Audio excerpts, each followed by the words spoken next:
Hi, thanks for joining me today. I've got a fun little video plan. It's all to do with game theory, but also to do with logic, reasoning, and arguments, and that sort of stuff. Okay, so we've got a game, and we've got two players, player A and player B. Okay, so we've got 25 cookies drawn on the whiteboard, and player A starts. So player A chooses a cookie on the whiteboard. It can be anyone.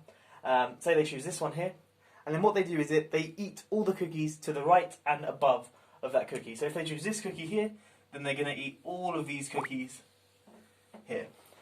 Okay, so that's player A's go done. Then it's player B's turn, and they do the exact same thing. Player B will choose a cookie out of the remaining ones, so any of these ones here. So say player B chooses this one here, then player B will eat all, or let's say this one here. Player B will eat all the cookies to the right and upwards of that cookie. Okay, so player B will eat all these cookies here. Okay, and they take it in turns like so. Okay, and the loser is the person who's forced to eat this last cookie here, this bottom left cookie. Okay, now what the question that I'm posing is prove that there's no winning strategy for player B. Okay, so that's different to saying prove that or show that there is a winning strategy for A. It's prove that there's no winning strategy for B.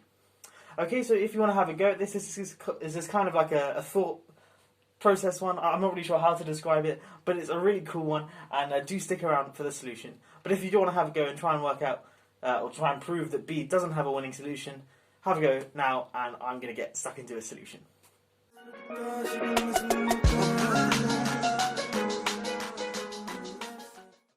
Okay, so this is kind of a cool one, and I want to sort of go into this solution with care. Okay, so we'll start off with player A. Player A does their move, and what player A is going to do is they're just going to eat this top right cookie. Okay, so they're just going to eat this cookie here, and now it's player B's go. Now we're going to suppose, for contradiction, there is a winning strategy for B. Okay, well then that means that B would have to do some move which works with that strategy now. So I don't know, perhaps the strategy is to eat these three cookies here.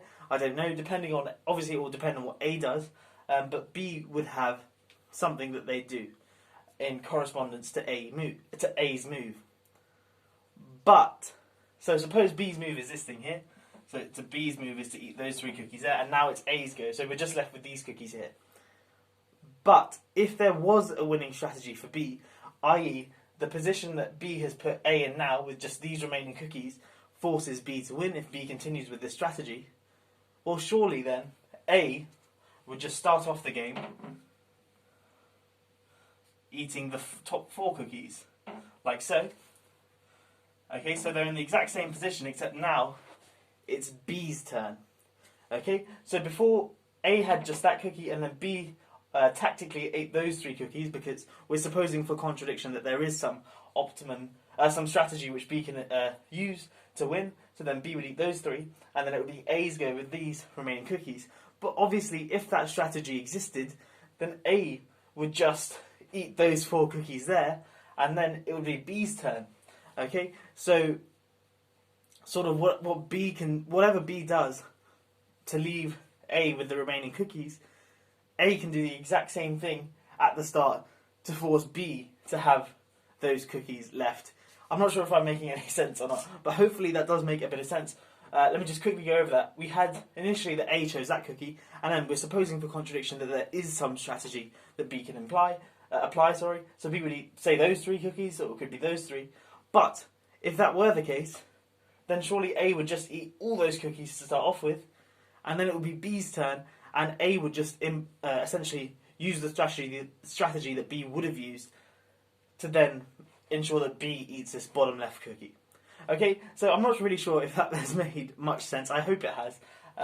But hopefully that's just given you a new way to think about problems, and just have that something in mind, that proving that there is no optimum strategy for a player B is not the same thing as proving that there is an optimum strategy for player A. I haven't proved that there is an optimum strategy for player A. There may be, there may not be, but I've proved that there certainly isn't one for B.